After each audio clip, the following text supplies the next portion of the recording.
And welcome back to Cyrus Webb Presents. I'm so excited to be here in Los Angeles, where last evening I had an opportunity to watch the premiere of a brand new short film called Mildred for a Million, starring the one and only Miss Marla Gibbs. She's joining us today, along with the writer, producer, director, Kimmie P. Callaway. Thanks to the two of you for the time. I really appreciate it. Thank you so much. And you wait, did I hear you say you came last night? I was there last night.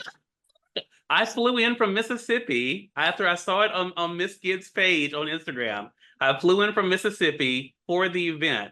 I was there last night with you guys. Thank you. Cool. Look, it was the love in the room was amazing. And I want to begin there with the two of you, actually, with that question. Miss Gibbs, you've had such an extraordinary career. I didn't even know about the music until the film. What has it been like for you to see the love you've been getting, Miss Gibbs? It's been wonderful. Yeah. I mean, really wonderful. Yeah.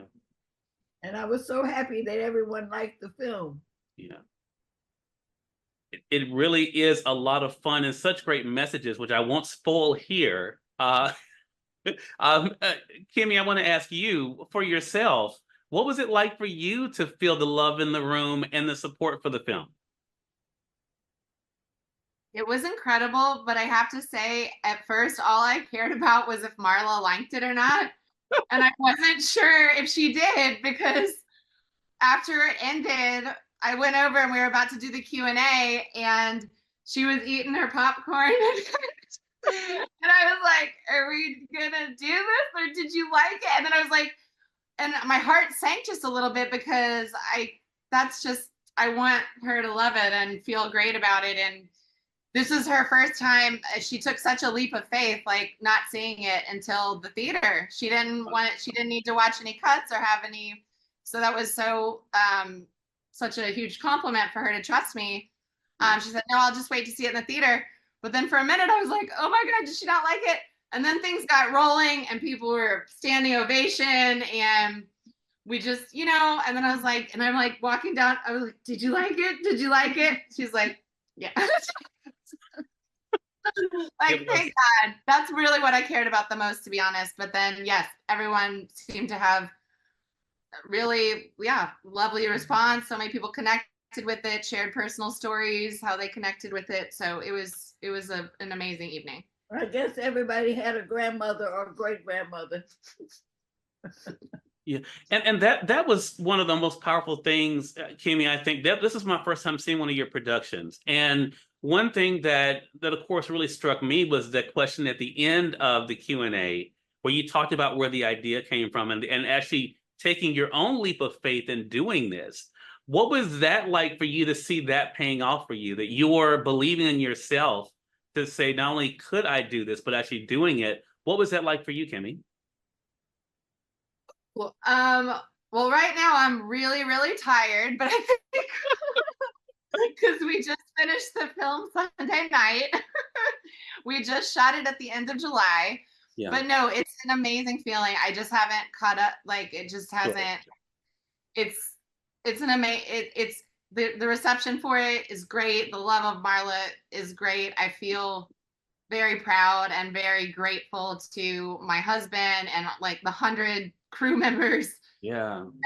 Took all doing their jobs really well for this to be, close to what it is. And I'm grateful, and I'm proud of myself. I decided in March, I was like, I'm doing this. We're gonna let's try this thing. And I've made a lot of content through the years. I've directed and produced for a long time.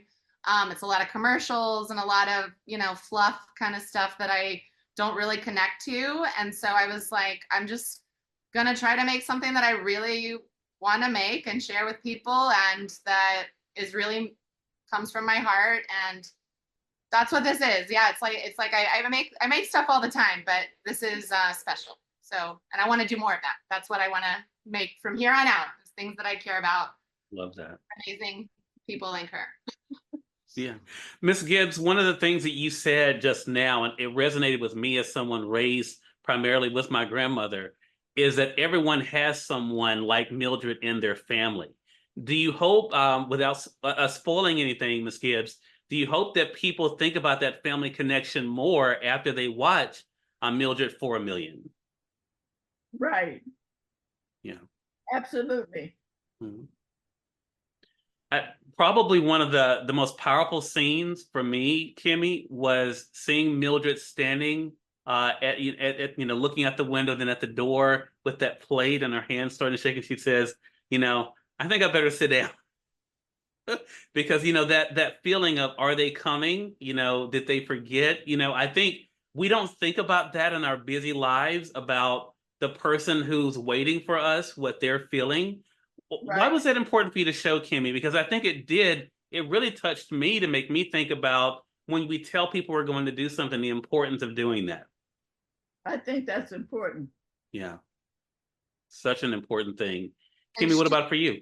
Yeah. she ad-libbed that line, by the way, because I don't tend to write lines when it sometimes bothers me in movies when people talk to themselves, because sometimes it feels like, but I do it and redo, and sometimes it is very natural, and especially when you're living alone, or but I do it too. So when she did it, I was like, that feels really authentic, but I did write the beat into the script of the handshaking, and then they're not here, and I do see that a lot, like just disrespect and just not realizing how much folks, like, just not honoring all the work it takes to go into a visit like that, and she's left to do the dishes afterwards. They just, so many hours were poured into this, and it's, such a special moment in time, and it's just kind of squandered because we're distracted and busy and gotta work, gotta look at our phone, gotta do this.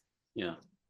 So I tend to focus on the serious things, so I'm going to try to lighten it up for the audience, because there were a lot of fun moments in here. And Ms. Gibbs, you were so funny in some of these parts, especially when you were going through the different ideas of how you could get 1 million followers. I want to talk about that in a broader sense, because one thing I thought was really interesting and fun was that Mildred had people of different generations there, kind of, rooting her on, even begrudgingly, but they were still willing to help, whether it's even setting up the account or giving her ideas, right? Ms. Gibbs, what was that like for you, to think about the generational aspect of that in the film, but also in your own career, the generations you've been able to entertain? Yeah, being a person who's not really into social media and don't know, I don't know about TikTok and all that. Being able to think about that was really fun. Yeah, I love that. Love that. Heard TikTok. I heard the expression TikTok, but that's all. I don't know what it is. Ms. Gibbs, I'm not on there either. So Trying to get 1 million followers on TikTok was very interesting. Yeah. I love that. And going through all the things that you can do to get on TikTok. Really interesting. And it was really interesting when I didn't get the 1 million followers until at the end, when I gave up and decided just talk. Yeah. Get 2 million followers. That is such a great thing. Kimmie, I'm curious for yourself. Was that important for you to show, even like I said, when it came to the mail carrier, right? Thinking, okay, is this for real? But then still taking that step, something that you wonder if family would have done, and that's one thing I thought about in a film. What was it like for you, Kimmie, to have that generational aspect in it? That was really phenomenal. I mean, to think about the generation gap, what they're doing as opposed to what you would do. Yeah. Now trying to get on the same page with them is something else. Absolutely. Yeah. I'm trying to get on the page with my 7-year-old great granddaughter, which I would never thought I'd be doing.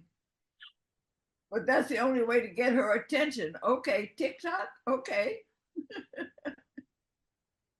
And I have to say, I'm not a big social media person. I hadn't posted on Instagram or anything in years.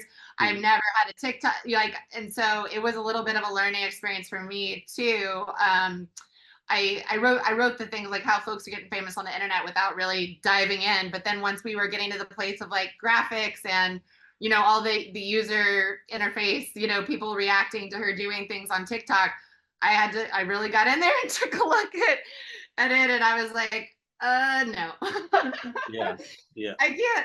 To each their own, but it's too many. It's very overwhelming. And so I think that I kind of identified with Mildred a lot actually while writing it, because even, you know, at 43, people, my friends my age, are way more into social media than I am.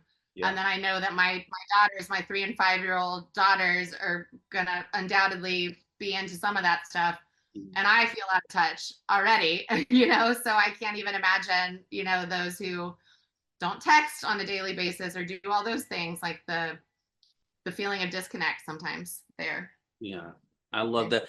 Kimmie, to that point, I thought it was funny. Like I said, I found out about this thanks to the post on Ms. Gibbs' Instagram account. But then when I found the handle for Millie for a Billion, the one post that's up there in the caption, you said, "I don't know if I'm doing this right," but like it is. And that was so funny to me. And I was like, wow, this is, I mean, I think you're exactly right. It can be overwhelming, social media, but you know, it brings us together like this, which like I said, I never would have even found out about it had it not been for that post. And so I do want to ask you this one last thing, and I really appreciate the time. And I know you all have had a very busy 24 hours. Kimmie, for you, one of the things that came out in the premiere that people wanted to know was, how can they support? So I want to ask you to let our audience know, how can they support Mildred for a Million? You brought up a great point that social media, there's a time and a place for everything, right? So yeah. It has great things about it. You know, the fact that we can FaceTime with our relatives across the country and connect with people that we can't be right there with. Absolutely. So in the spirit of that, we have a TikTok channel, Mildred for a Million, the number 4, that we're going to launch. You know, as I should probably post something today. But we're going to release videos of Mildred, Mildred's her character from the movie. We're going to be showing the full videos that she does for Stella. So that'll be our TikTok channel. And then on Instagram, I'm hoping that the cast and crew will really lead that charge for me a little bit. So you can follow us on either of those places. And then please come see the film at the Royal Lamley Theater. We're playing for 7 days at 3:10 p.m. Every day from today. I'm headed there after this. You want to go again? No. 3:10 p.m. every day through next week. And that's our Academy qualifying run. So hopefully, you know, we get folks to notice, and then we'll be in festivals, hopefully January, February, March. Hopefully we get picked up by a Netflix or a Disney Plus or anyone who wants to give us a lot of money Right. I love Instagram post. Yes. My grandson does all my Instagram. Okay. All I know is the word Instagram. Well, it works, Miss Gibbs, because that's why I came from Mississippi to see you, to see Kimmie, and to see this film. So thank you all so much. Yeah. So cool. I wish I could have given you a big hug last night. Well, look, you all were getting a lot of them, so I was fine just taking pictures and posting them on Instagram and my story. But I do appreciate you, the two of you. Again, everyone, Kimmie P. Callaway and the one and only Miss Marla Gibbs. Thanks to you, the two of you, and please make sure you guys check out Marla Gibbs' single on Amazon, Never Too Old. It is featured in the film, and I had never heard it before, but I bought it on Amazon afterwards. So you all can get the reimagined version on Amazon or your favorite streaming site as well. But thanks to the two of you for the time. Really appreciate it. Thank you so much, Cyrus. All right. And we thank your audience for tuning in to another great segment of Cyrus Webb Presents. You all take care. Thank you, Cyrus. Thank you. Thanks, Cyrus. Thank you. I appreciate it. Have a good one. Thank you. Give us a hug next time. Definitely.